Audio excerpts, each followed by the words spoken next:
Pemirsa, salah satu kader PDI Perjuangan yang menjabat anggota Komisi 4 DPR RI Made Urip secara konsisten menggalakkan sosialisasi 4 pilar kebangsaan.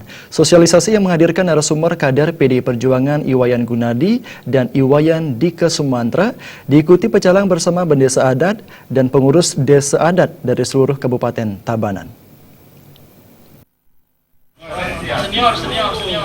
Kehadiran wakil rakyat itu disambut anggota fraksi PDI Perjuangan DPR di Tabanan, berbekal dahu peken, penglingsir, dan kepala dusun. Sosialisasi yang diikuti pecalang dari seluruh desa adat di Tabanan menghadirkan narasumber dari kader PDIP Iwayan Gunadi dan Iwayan Dika Sumantra. Sosialisasi juga diisi penyerapan aspirasi oleh Made Urip bersama Badan Pengkajian dengan tema Penguatan Lembaga MPR RI bekerja sama dengan masyarakat Kota Tabanan. Bendesa Pakraman Kota Tabanan IGD Wayan Sambel mengapresiasi sosialisasi 4 pilar kebangsaan yang dilakukan oleh Made Urip. Melalui sosialisasi ini, masyarakat khususnya pecalang dapat membuka wawasan dan pengetahuan dalam kehidupan berbangsa dan bernegara.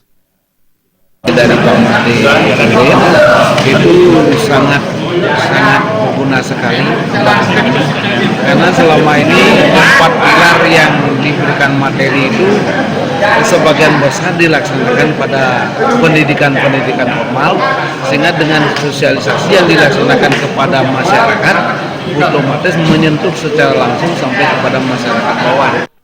Panitia Pelaksana Pelatihan Pecalang Iwayan Wiguna Negara menambahkan, pendidikan dan pelatihan pecalang Desa Pakraman Tabanan yang diikuti 300 pecalang sangat didukung oleh Made Urip. Pihaknya berterima kasih atas dukungan yang telah diberikan, salah satunya dengan dilaksanakannya sosialisasi 4 pilar kebangsaan.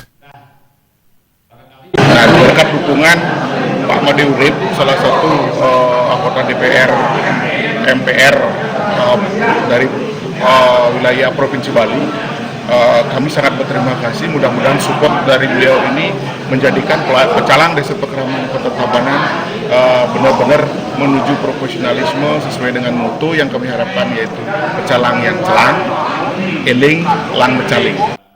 Dalam kesempatan tersebut, Made Urip menegaskan seluruh elemen bangsa termasuk TNI Polri, mahasiswa, LSM, dan masyarakat harus diberikan sosialisasi tentang 4 pilar kebangsaan termasuk para pecalang. Menurut Made Urip, Pancasila tidak hanya menjadi jargon, juga harus diimplementasikan dan dilaksanakan di tengah degradasi bangsa yang semakin dalam dengan banyaknya kasus kenakalan remaja akibat narkoba dan radikalisme. Hal ini disebabkan karena kurangnya pemahaman tentang Pancasila sebagai salah satu pilar kebangsaan. Anggota MPR RI itu mengaku akan terus melakukan sosialisasi khususnya bagi generasi muda. Seperti Undang-Undang Dasar 1945 yang menjadi pilar dari era reformasi sudah 4 kali mengalami amandemen, termasuk Bhinneka Tunggal Ika harus dijaga walaupun berbeda ras, tetap harus tunduk kepada NKRI. Disebutkan untuk di Bali terjalinnya hubungan harmonis antar umat harus terus dijaga dan dilakukan secara terus-menerus, terutama bagi pecalang di mana desa adat merupakan benteng terakhir agar terus menjaga adat budaya dan keajegan Bali. Dalam kesempatan tersebut, Made Urip memberikan bantuan dana sebesar 25 juta rupiah.